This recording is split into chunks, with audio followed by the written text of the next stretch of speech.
Yes, we can start now. Welcome, everyone, and thank you for joining us today in our InfoSec seminar organized by the Information Systems, Security and Assurance Management Department in Mahalshan School of Management. We begin our January InfoSec seminar by acknowledging that although this seminar is being held virtually, Concordia University of Edmonton is located on Treaty 6 territory and a traditional meeting ground and home for many indigenous people, including Cree, Salto, Blackfoot, Métis, and Nakota Sioux people. We respect and acknowledge this. In this seminar, we are pleased to have Prashant to give us an interesting talk about cyber risks in generative artificial intelligence, large language models. Prashant is a senior cybersecurity advisor with 17 years of IT experience in Canada, holding both bachelor's and master's degree in information technology from India. He has worked across a wide range of industry sectors, including power, oil and gas, health sector, government, retail, and technology. A self-described geek with purpose, he is passionate about solving complex IT and security challenges to support the advancement of society and the security profession. An information security leader, specialist, and educator, Prashant takes a holistic approach to cybersecurity, including security architecture, operations, risk management, OT, ICS security, and audits. He is a trusted cyber advisor and subject matter expert in areas such as threat and vulnerability management, incident response, and security architecture. Beyond the industry, he contributes through research and conference presentations, creates educational content on topics like quantum computing and OT security, and teaches cybersecurity courses at NEET and Concordia University of Edmonton. In his free time, he enjoys chess, hiking, camping in the mountains, and reflecting on nature and life. Thanks, Prashant, so much for being with us today and sharing your experience with our audience. So please go. Oh, just one quick note. During the presentation, microphones will be turned off to avoid interrupting the speaker. At the end, we will have 10 to 15 minutes for questions, and the microphones will be turned back on. Please limit yourself to one question to give opportunity to other participants to ask. If we have enough time, please feel free to re-ask again. And at the end, I will share the registration and feedback form with you. So please ensure you provide your name, email, and a brief feedback so we can send you your certificate of attendance. So please go ahead, Prashant. Okay, so thank you, Dr. Aslam, for such a wonderful introduction of mine. And thank you for giving Dr. Aslam and Dr. Sean the opportunity to present to the Concordia University of Edmonton and folks attending this call on this first Cybersecurity InfoSec seminar for 2026. As Dr. Aslam said, I'm kind of a part-time sessional instructor also, sometimes coming and teach at Concordia University. So this topic, which I've prepared on this bit of a year old though, has been presented in some cyber conferences, and it relates to cyber risks in generative AI and large language models.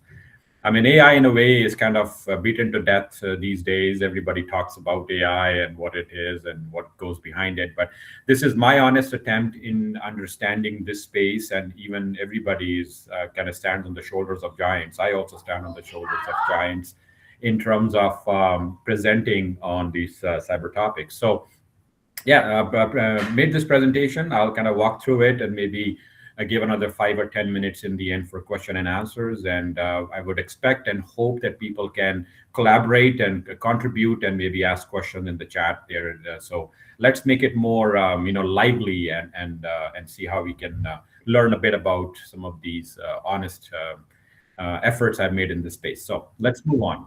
So let me see if I can quickly start.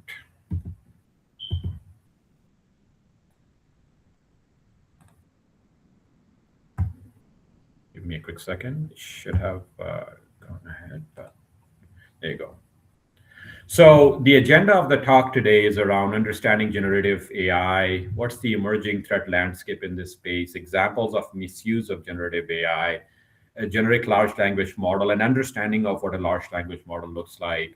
SANS AI Cyber Summit 2024 key takeaways. I had an opportunity to attend a SANS Artificial Intelligence Cyber Summit in Las Vegas in 2024. Folks who may know or may not know, SANS Institute is a flagship cybersecurity institute in USA. They give a lot of conferences, a very good content on cybersecurity. And this information, which I attended Las Vegas, I had the opportunity to go and listen to some of the stalwarts in this space around cybersecurity in the AI space as it was upcoming and budding in 2024, and also got an opportunity to and the permission to share this data in a public conference and a public presentation like this. So I'll share some of those key takeaways from that conference and some cyber risks frameworks for generative AI. And then we'll take questions in the end. So understanding generative AI, right? Many of you may have had this definition before, but let's kind of review the first principles on what Gen AI is. It's a branch of artificial intelligence. For those who may know, AI is much bigger than Gen AI. It includes machine learning, it includes reinforcement learning, it includes agentic AI, it includes much more than what Gen AI speaks to. So let's be very honest and clear in our minds that Gen AI is not equal to AI. It's a subset of the artificial intelligence field, and it talks about original content, creation of original content in response to users' prompts and requests. We all use ChatGPT, Perplexities of the world, Cloud AI, Groks, different large language models. We do prompting in it, so those are examples of Gen AI. And the content that includes in these Gen AI models could be text, images, it could be video, audio, software code. In fact, you could use AI to generate software code for you.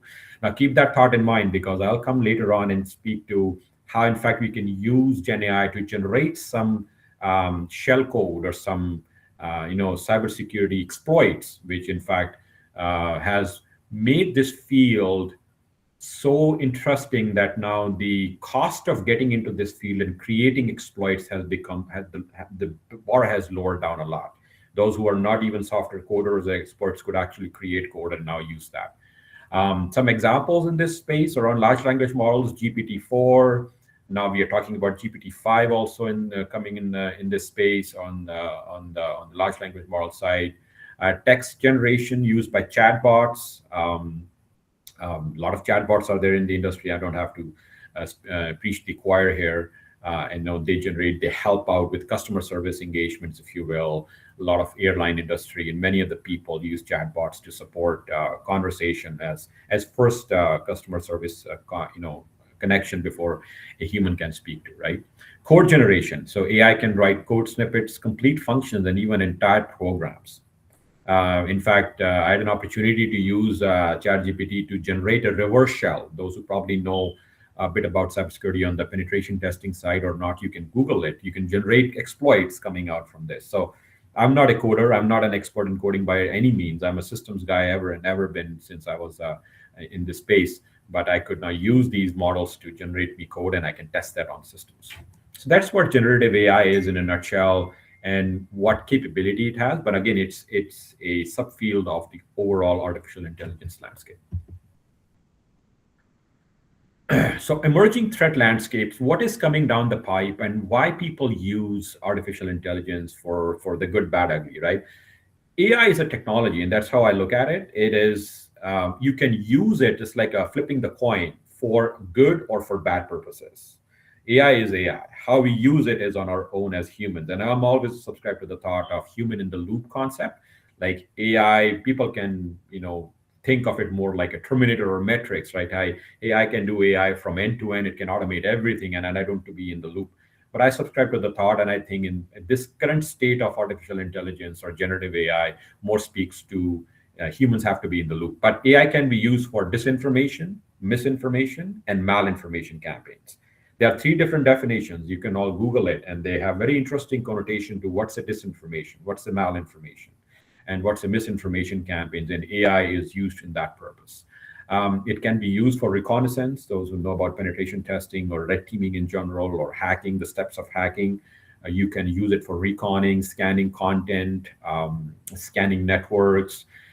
There have been AI models which were bad in the industry. So Worm GPT and Fraud GPT, what you see there are actually generative AI models which can be used for nefarious purposes. In fact, they don't have the guardrails. If you ever use ChatGPT and say, "Hey, write me a script about bombs," then it will tell you, "Hey, that's not the one. This it's going beyond my bounds of the right content for you." But these models, you can fill your boots and talk about how can run a fraud script, how can I create a social engineering script, how can I create a phishing campaign, and they will give you answers to that. How can I create a shell code, and they will give answers to that because those bounds are not there for these models which are used nefariously for that purpose. Convincing fake content, deep fakes. Deep fakes is in the industry these days, and it's growing as we speak. In fact, in one of the meetings which is done by government of Alberta, they call it the community of interest meetings, which happens monthly. Martin Dinnell, who's the CISO of Alberta, actually gave a pretty interesting demo with his team member where 5 second or 5 minutes of I think the voice sample of him, and you could generate now image, content and voice based on that voice sample, and can have him speak, or anybody speak about coming in from that source of authority. So that is very interesting and very scary as well as we go along. Copyright and intellectual property when using someone's image or voice to create art-related content, right? So art-related content is a big one. You probably would have heard Hollywood artists, or artists in general, they're staging protests regarding in this era because their content could be mimicked, or their content being original in nature can now be also mimicked by Gen AI tools, and very similar to creating those deepfake videos or audios of the actual art created by those artists. So the rapid rise of AI, in fact, what you see on the screen there flashing on the top right is a advisory of the 5 big I's. If you probably have heard of the 5 I's, it's Australia, US, Canada, UK, and I believe it's France or New Zealand, if I'm not wrong. But these 5 I's, they gave this advisory on the use of deploying AI systems securely. It's a public document. You can Google it if you like.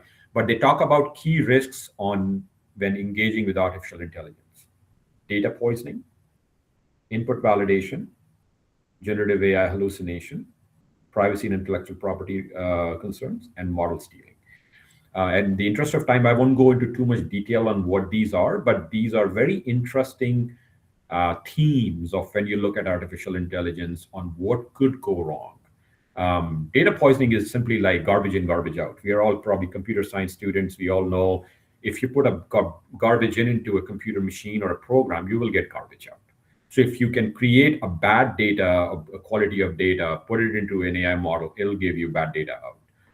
Input manipulation is more around prompt engineering. People run prompts. You can manipulate prompts for models to generate wrong information for you. Hallucination is more like bias. So it's more like if 51 people say a dog is a cat, then the model, if it is trained on those responses, will say the dog is a cat. That's called what's called bias, by the way. Out of 100 people, it's the majority when the model flips over to giving wrong answers, and we can poison the models accordingly as well to hallucinate and create harmful bias. Privacy violations are more around AI systems can in fact keep some of that private information. I don't know if maybe if you've heard of this, the meta glasses. There's a meta glasses you can put on your eyeglasses these days coming in from Facebook. It can actually read content if you want to put it on a video or a monitor, or on even if you want to read a paper. And those meta glasses actually will then tell you right on the glass itself. It will generate you some AI related content, maybe summarize the document for you. Now, in a hindsight, it looks good. Hey, I have a meta glass which can generate content and give me more artificial intelligence value. But think for a moment, that data is probably going into meta servers and it's being trained there and then it's being kept there. Now, if I'm looking at a sensitive data and it's going into Facebook servers, how comfortable am I in looking at that sensitive PII data for that matter, or confidential organizational information? So that's another thing in mind. And the model stealing is around, it's a bit more nuanced, but artificial intelligence models is what runs the show behind the scenes. People can poison the models. They can steal the models and mimic them wrongfully for their own purposes. Needs a bit of art, but it is possible. So AI systems are high valuable targets, and the malicious cyber actors can actually use AI systems to do nefarious things. There's a beauty around technology. Any technology you see, either it's the security of the technology or using the technology for security purposes. So think it in this way. There is the security of AI, and there is the use of AI in cybersecurity. They're two different things. So with that mindset, we can go to the next slide, and I'll speak to a bit about misuse and examples of generative AI. These are some of the deep fakes which we have seen in the industry. In fact, Connor McDavid, our favorite player in Oilers, actually had a deep fake coming out in the playoffs. It, I think, was a couple of years ago, where he was bashing City of Vancouver. It was a deep fake. People couldn't figure out it was actually Connor McDavid, or it was an AI generated video. Imagine for a moment, right? All the fans will just go berserk because your favorite player says something about a competing city. Volodymyr Zelensky, the president of Ukraine, it was a deep fake video where they said, "I'm surrendering to the Russian invasion." And there was a deep fake and there was a real. So how do you find out what's real versus not? There was a company in Hong Kong called Arup. Their CEO went on a call with 5 different deepfake personas on a call, which went through as a business meeting. And in the end, they asked them to wire transfer $25 million as part of the engagement, and Arup did that. In an actual meeting, you and I are talking. We know we are real people. Imagine for a moment these are deepfake personas talking to us as if they are real. $25 million were out the door. Drake and Weeknd, their songs were deepfake. Taylor Swift, she had to put a lawsuit on, I don't know which model was used for this, for the pornography lawsuit on her with regards to her deepfake video going out. ChatGPT running reverse shell code, as I mentioned, you can actually use ChatGPT or Perplexity or other models to generate you a reverse shell and see, hey, I want to exploit, I want to create a penetration testing engagement. So what do I do? The Pentagon one is an interesting one. Let me take to the next slide because this kind of gives you a very interesting artifact. By the way, I'll share this slide after the fact if you want to circulate it among the teams there. There is an artificial intelligence incident database. That's the URL there. Anybody can want to take a note, or I'll send the slides afterwards. As incidents are happening in the artificial intelligence space, those are being tracked in this database. This particular one, the Pentagon hack, was actually a deep fake video circulated around spring of 2023. Probably it was March or May of 2023, where they said the Pentagon is being bombed, and that video went viral. When it went viral, the stock markets collapsed within around 5 to 10 minutes, and around I think 0.26% drop in the stock prices across the board, because it was a sentinel event after 2001. This could have been the big one. But then finally they figured out it was a deep fake. It went out and people figured out that no, this was a fake video rather than a real one. But the damage was already done. When the markets dropped, people who were shorting the market to make money, they made their money and were out. Now imagine for a moment, as organizations, if a deepfake video of your CEO goes out before your quarterly earnings report, and he says, "Yeah, we are not doing good. Our systems are going to go bad," or whatever the case may be, you impact the bottom line profit earning of the organization even before it's actual real news out in the industry. So those are examples. This is the incident database, which is online. It's freely available for those who want to take a look at it. And Taylor Swift's case, everybody, you can look at it as well. Don't want to delve too much into that space. So in a nutshell, what is a large language model and what controls or no controls does it have? So I kind of took this snapshot from a Microsoft presentation and and the permission I had with them. But if you look at it, you see the blue lines, the red lines, let's go. From an enterprise app or from a prompt, I generate a user prompt, it goes down, and then it grounds. The term is called grounding, but it's basically trains on your enterprise data. So that could be SharePoint, that could be OneDrive, emails if you're a Microsoft shop, or your Gmail information if you're the Gmail shop with Gemini they have. So that grounding happens on your data. Then that modified prompt, which is number three, goes to the actual model or the logic, which is running behind the scenes.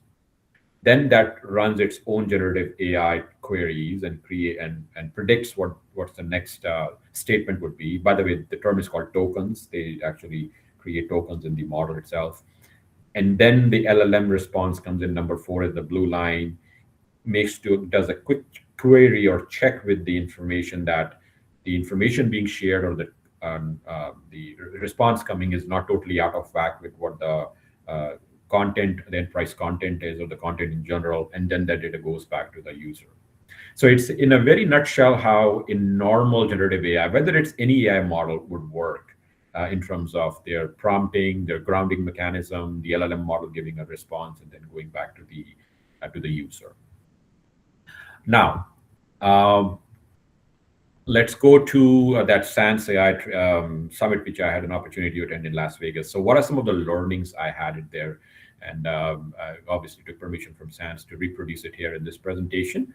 So this one was around secure AI is 20 years old. So actually AI is not too new. There have been cases in the past where even around year 2009 or 8 or 9, people were working on Bayesian mathematics and Bayesian poisoning mechanisms. And they were working on how to poison the models, the actual models in terms of the AI use, whatever was there at that point in time. So it's not a new concept. The poisoning of the model, the use of machine learning, the use of wrong data to train the model, model stealing, these things have been happening over the past 15 to 20 years. By the way, AI is not a new field. It became interesting in the past 2 to 3 years with the Gen AI models which came along. But reinforcement learning, decision support systems, neural networks, agentic AI, this field of AI has been there for a while in the research arena, and then became more pronounced as we speak on the Gen AI side of the fence. So that slide kind of speaks to that learning. It was a bit of an infographic produced by a speaker who spoke on this topic there. Making secure AI real. Now, this talks about securing artificial intelligence use cases in an organization. So this was a talk given by KPMG in the conference there, but it kind of talks about what are some of the risks in general for an organization when they are adopting AI, right? So when you look at AI, what are the risks? It could be reputational, it could be financial, it could be brand related. I'll give you an example. Not Air Canada, I don't know which, probably it's Air Canada if I'm not wrong. Their airline had a chatbot, and somebody, when they initially put the chatbot on to say, okay, we'll field calls through a chatbot and reduce the burden on our human employees, somebody actually worked with that AI bot, and at a point, he prompted it to a point where he said, hey, give me this ticket from point A to point B for $0. And the bot actually was able to confirm that he could create a ticket for $0 from point A to point B. Now, he took that and went to Air Canada and said, hey, give me the ticket, generate it for me. And they said, we can't do that. That doesn't make any sense. So he took Air Canada to court. I think there's a use case around there if anybody wants to Google it.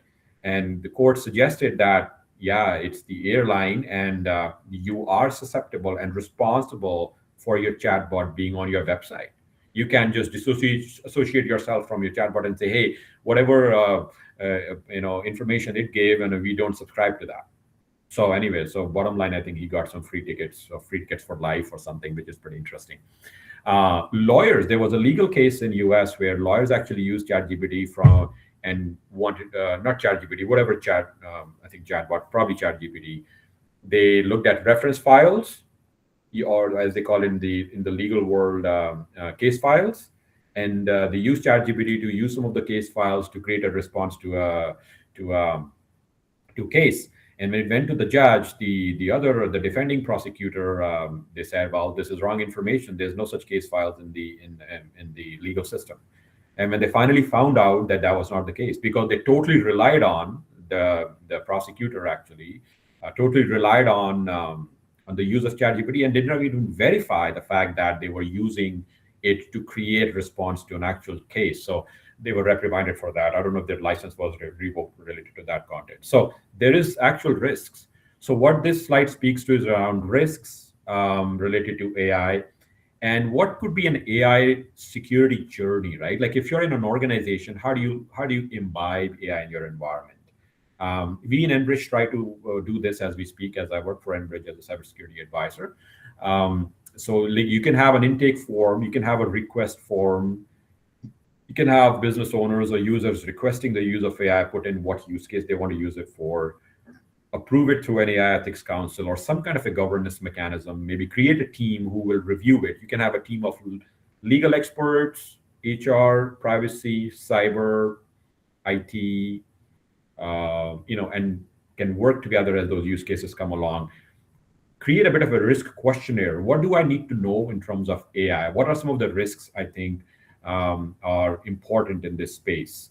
And then walk through those questionnaire, do a bit of a threat risk assessment of the space, then go through and implement the AI solution in the environment. And then we still need to make sure that we have technical controls around it. What are the guardrails we need to keep in mind as we implement these AI technologies? Now, you may look like this is a waterfall model, but usually because there's a lot of influx of AI technologies coming into the organization these days, you can make it a more of a Scrum methodology or an Agile methodology. Like, hey, let's go through this process fast so that we can put in the AI solution within certain bounds and test it to see its validity, and then continue to rinse and repeat for other AI solutions as the influx is pretty much. One thing is given with the amount of AI coming into the organizations, there will be data loss prevention. Information will go out. You can't control a lot of what happens on some of these models. You can create controls around them, but some information will definitely leak out. Now, the importance around that is, if it does leak out, what incident response processes do I have? Usually, organizations have very traditional incident response. Hey, I do, prepare, identify, quarantine and eradicate, right? Lessons learned, like the whole incident response cycle.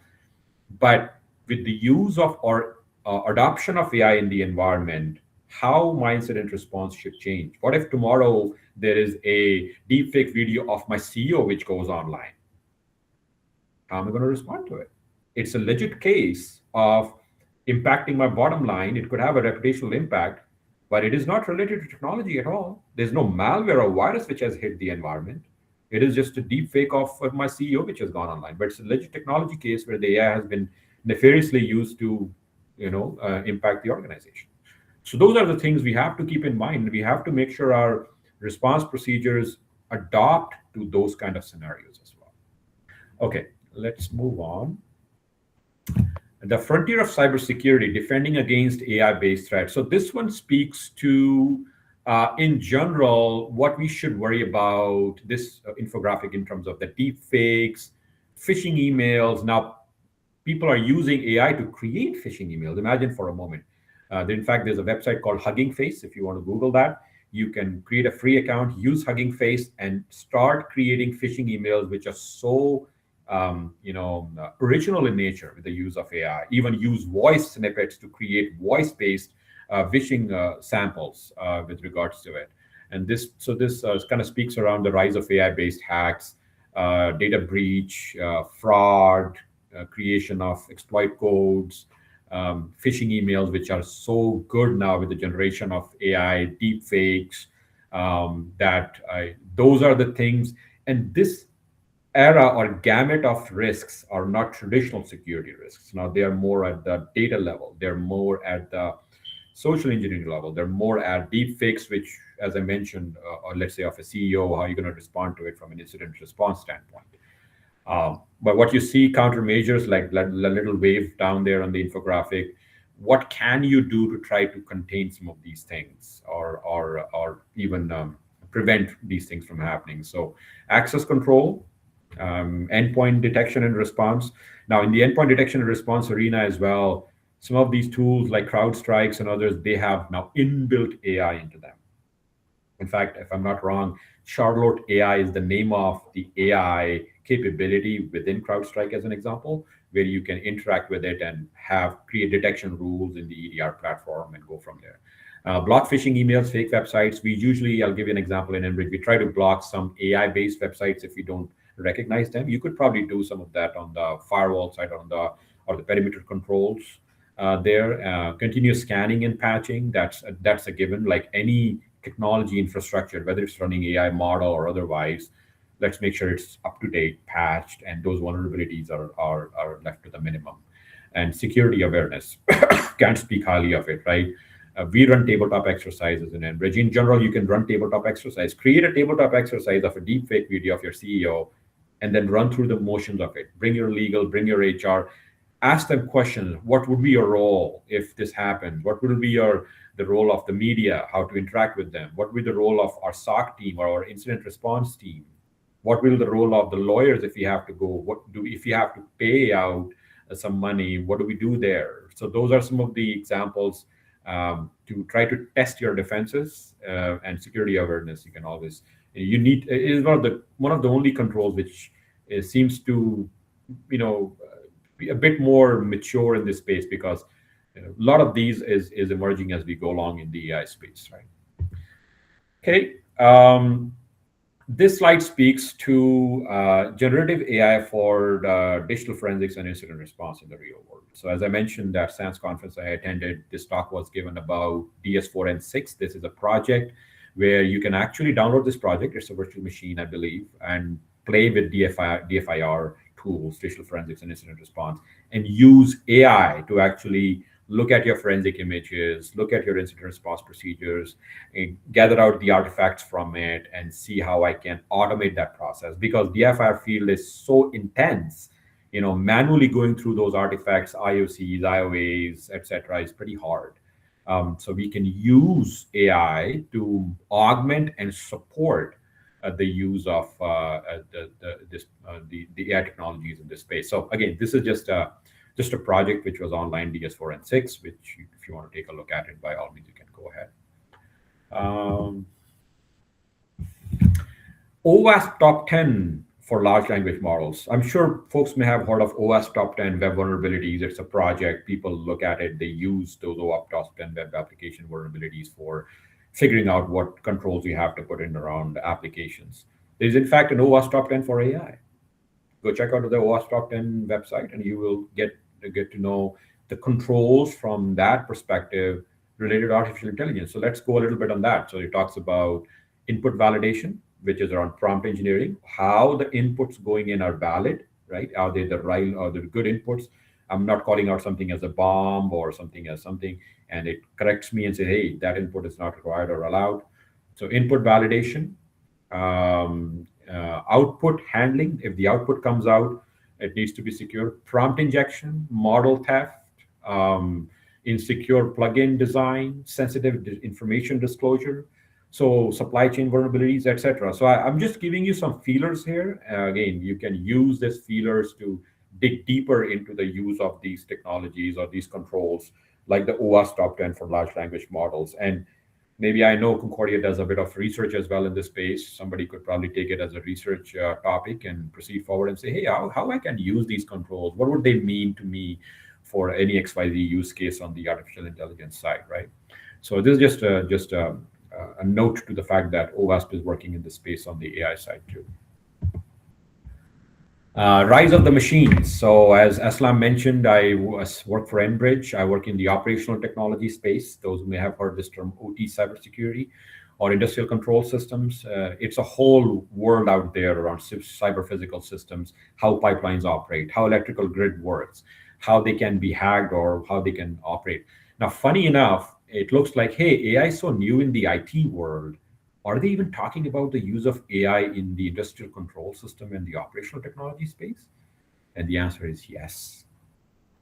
The world is moving where, and just to give you an idea, don't want to make it too technical, but there are systems called SCADA systems, supervisory control and data acquisition systems, to manage IT, OT infrastructure, as an example, like pipelines down the road. Or electrical grid for that matter, water utilities, natural gas utilities. Those SCADA systems, there are talks going on right now. Right now, manual technicians or operators actually look at it. They control the valves and the actuators and whatnot.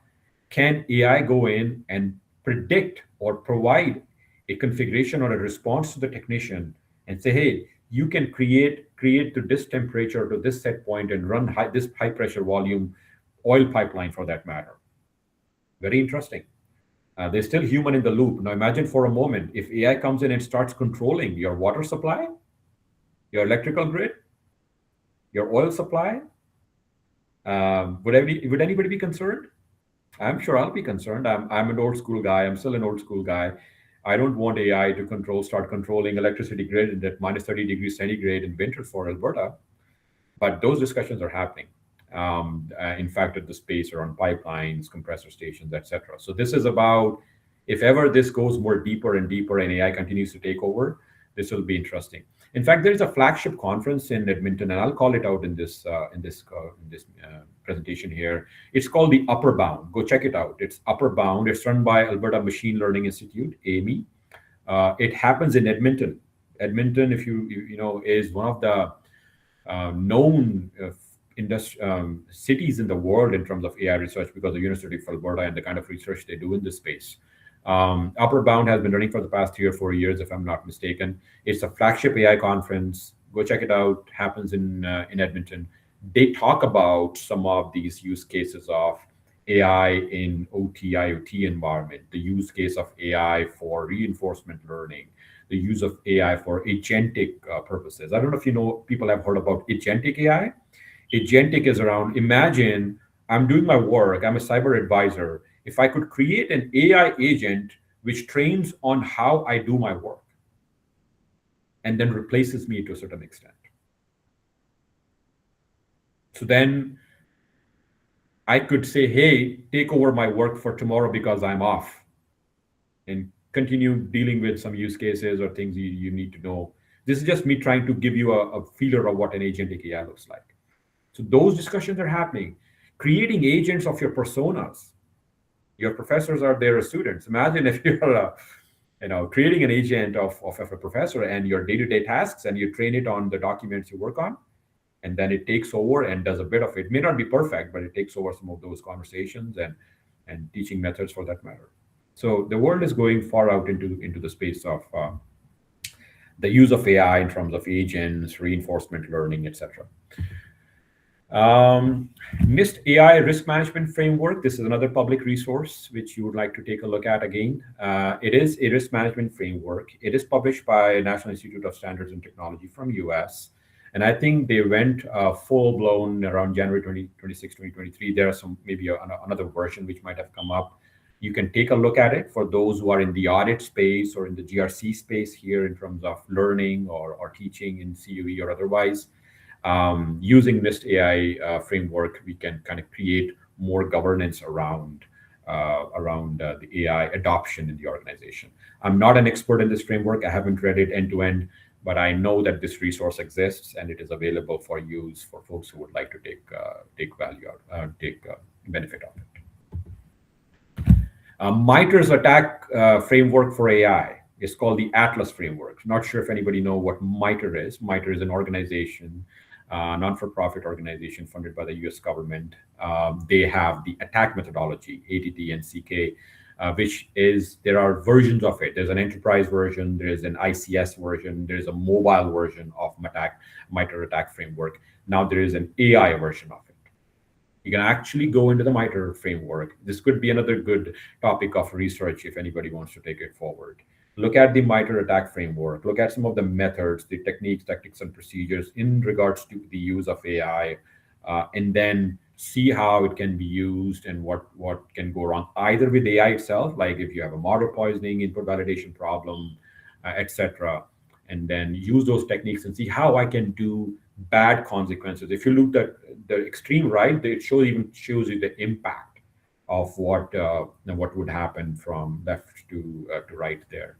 So the reasons of me giving you these slides, like the NIST CSF, the NIST RMF framework, the MITRE Atlas framework, the OWASP Top 10 Large Language Model framework, is just to give you, again, feelers that the research is happening in this space, could be used for your knowledge and for your gaining. The adoption has to go along, right? Like the Atlas framework is new and it has to be adopted as people take it along. But It's not just purely for pen testing or for enterprise or for those reasons. There's an AI component to it as well. So recommendations. I mean, after giving you a full detail about Gen AI, deepfakes, we went through the SANS AI cyber takeaways. We talked about some of the frameworks in the industry now. What are some of the recommendations we can take practically in our environment, whether in organizations or personally, right? So distrust and verify. I'm not sure if anybody heard of the term zero trust. Zero trust comes from the fact that you verify, you trust but verify. But this is more around you distrust and then you verify for any content generated by generative AI at this point. This concept is what's called human in the loop. Like I would always like to have a human validating the response coming from the LLM models to make sure that it is accurate. Otherwise, we are accountable for it. As an organization, I gave you the use case of Air Canada or the legal use case where they were accountable for it and they were reprimanded for the wrong use of AI because they did not validate it and check the content which was produced by it. AI policy is a big one for those who want to start fresh and see, hey, where do I have to start adoption of AI in my environment? I think before looking at technology or controls, look top down. Look at I should create an AI policy, just like an acceptable use policy or a cyber policy in an organization. Do I have an AI policy, for my organization? What are some of the legitimate use cases of AI in an organization? What are some restricted use cases? Where do I need to go in and do a little bit more due diligence before I bring in AI in my organization? So there are lots of feelers and around creating a good AI policy. In fact, Enbridge has been on this journey for the past 2 years. We have an AI policy, and we have identified the right use cases, the restricted use cases, things which needs to be escalated to the VP level. What are some of the guardrails, privacy information, sensitive information? We don't, say that to be put onto those LLMs, etc. So start with creating an AI policy, even if it is small and sweet. Let's start with a 5 or 6 page AI policy and see what it makes sense to you. Introducing a banner on the use of Gen AI. I mean, think it for a moment. If you are allowing the use of, let's say, Google Gemini or ChatGPT or Perplexity in your environment, or in fact, Co-Pilot, let's say Microsoft Co-Pilot for those who have that, right? Is there a possibility for me, because it's about user awareness, right? You put in content there. Can I put a banner there which says, hey, now you are using a legit Gen AI tool, but be careful, check this AI policy at this link and make sure you don't put restricted information or PII data in this chat. That would be interesting. Just like maybe when we log into systems, when we have banners, creating a banner on a model. And that's a way of awareness to the end users. Strategies for mitigation. So robust access control and authentication is a given. Multi-factor authentication these days is a given in terms of control, access control. Advanced threat detection using AI in digital forensics and investigation, or using AI-driven threat detection systems and responding to unusual activities, right? It's more about automating and optimizing. It's not replacing a security analyst or an incident analyst, but it's more about helping and augment their capabilities in this space. Security audits and pen testing, that's a given. You could do pen testing. In fact, funny enough, there are AI models now which do defensive and offensive AI. Imagine for a moment a red team and a blue team. I can create a reinforced augmented learning model, and then I have a red team model which is trying to hack with all the bells and whistles of how you do a pen test, and then a defensive model trying to safeguard it. And then you can probably have humans who confirm or deny those actions. So imagine the world where now AI takes over as an agent, as a pen tester or a hacker, and then as a defender. So that's the world which is happening at this point. Employee training and awareness, I talked about. Incident response planning to cater to AI threats. I talked about this too, right? As an example, a deepfake video going online. How do I respond to that? Another one, if I'm using Copilot or Gemini and I put a sensitive information in there, or let's say I'm using Adobe. This is the one I actually went through as well. Somebody was using Adobe and they just turned on the Adobe Assistant, which was their AI model, and they trained it and they asked a question to on that PDF, which was business sensitive information. Now that data went to Adobe servers. It had a 12-hour retention there. I have to go check with the Adobe folks and say, hey, are you really caching this data? They said, yeah, we cache it for 12 hours and we kind of delete it from our systems. Now, if something of that nature happens, your regular incident response process or even your SOC tools won't be able to help you. This is data leak right off the bat from a sensitive PDF file, or let's say a Word document if you train your model, and it goes out. What do? Do you go back to Microsoft and say, "Hey, we'll stop your Copilot," as an example, or how long is that caching? What are the repercussions of that data has gone out? What is being trained on? Is it going onto the internet? If it has gone to the internet, what worst could happen? Those are the questions we have to ask ourselves. They are not being asked. They are not traditional incident response questions. These are around data loss, and pretty easily that can happen with AI models.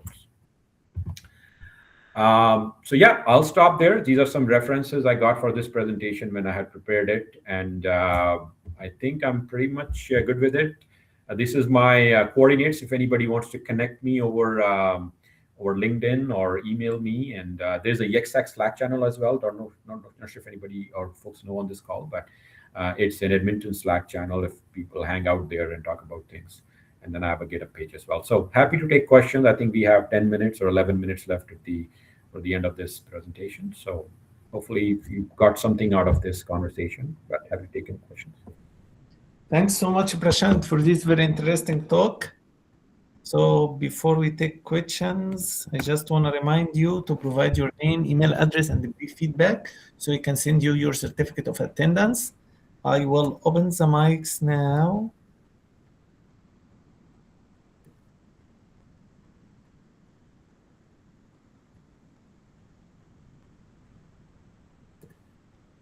So please, if you have a question, please raise your hand.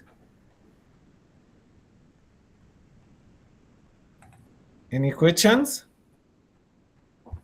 Now, I always say either it is all clear or it's all clear. So if it's all clear, everybody knew what I said, or it's all clear, nobody knew what I said. So hopefully, but anyway. Hi, I have a question. Yes, please go ahead.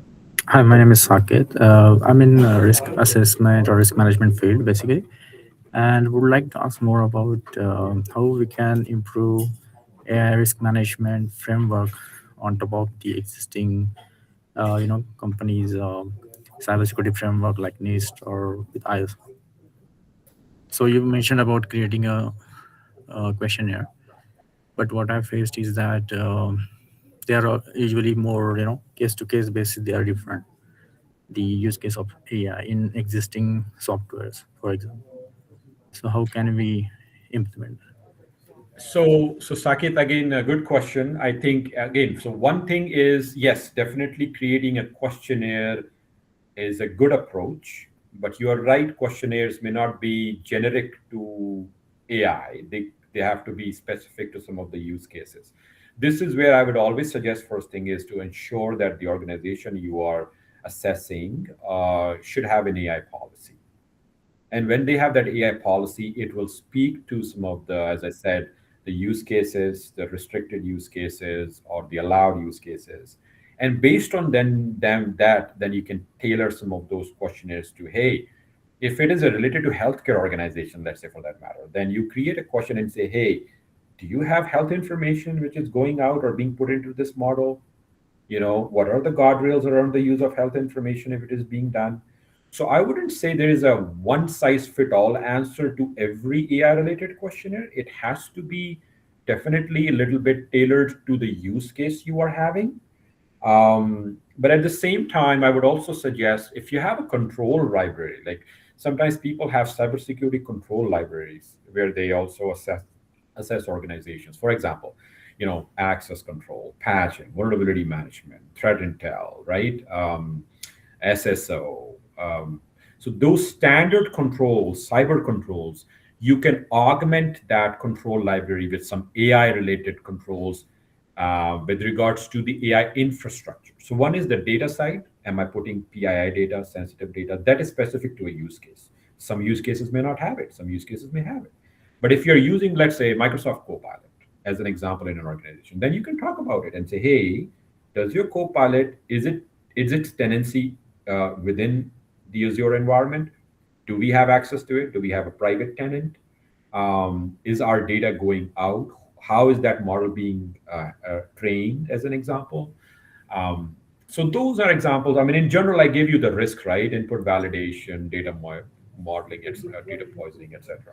So that's my take on it. You can go look at OWASP, NIST, or MITRE to see if you can get some themes coming out. But I wouldn't say there is a one-size-fits-all every time. Right. Okay. Thank you. You're welcome. Thank you. So Sam, please go ahead. Thank you so much, Prashant. It's a good presentation. A quick question about Co-Pilot agents, how reliable they are for cybersecurity. So it depends, Sam, what kind of subscription you have. I can just give an example of Enbridge, and I think many other organizations have it. So Co-Pilot, if you have it subscribed through a Microsoft agreement, they do have a private tenant only for that organization, and that's what they claim. They claim that your tenant is private to you with the data it is being trained on. In fact, on that question, we went very deeply in with the call with Microsoft on how even Co-Pilot runs behind the scenes. So what they do is they do train on your sense on Enbridge's data or organization's data, and in a private tenant, there are some web calls going out to the internet, which they use to kind of augment a bit of the responses. But they claimed none of the sensitive data was being sent out. It was the metadata. They kind of anonymize it in some shape or form, and then use that to go to the internet, get some more context to that query or a prompt, and then come back and give that answer to the end user. So that's my experience with, excuse me, with a organization level Co-Pilot, where you have that control, the private tenancy, and the fact that only metadata is being used to train. And so that's something you can go back and ask Microsoft. I mean, if it's a free version that I can speak to, maybe they're like ChatGPT, which trains to the internet, could be bad. I hope that answers your question. Thank you, sir. Great. Yes, please go ahead, Sean. Hi, Prashant. Can you hear me okay? Yes, I can hear you, Dr. Sean. Well, first of all, thank you very much for this very informative presentation. I have a little question for you. You may or may not know the answer, but I thought I'd just ask. One of your slides makes reference to Worm GPT and Fraud GPT. Do you happen to know if these sites are accessible via the dark web, or are they just on the regular internet? I believe, sir, they're on the regular internet. Now, I have not checked them directly, but I believe they're on the regular internet. You can probably go and play with them and play with those models. Yeah. Great. Thanks so much.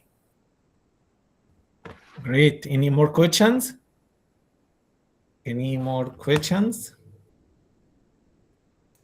Okay, great. So before we wrap up, I'd like to extend a huge thank you to Prashant for sharing his expertise with us today. We truly appreciate you taking the time to speak with our community. I'm also excited to announce our next InfoSec seminar, which will take place on Wednesday, February 11, 2026. We will have an interesting seminar from Dr.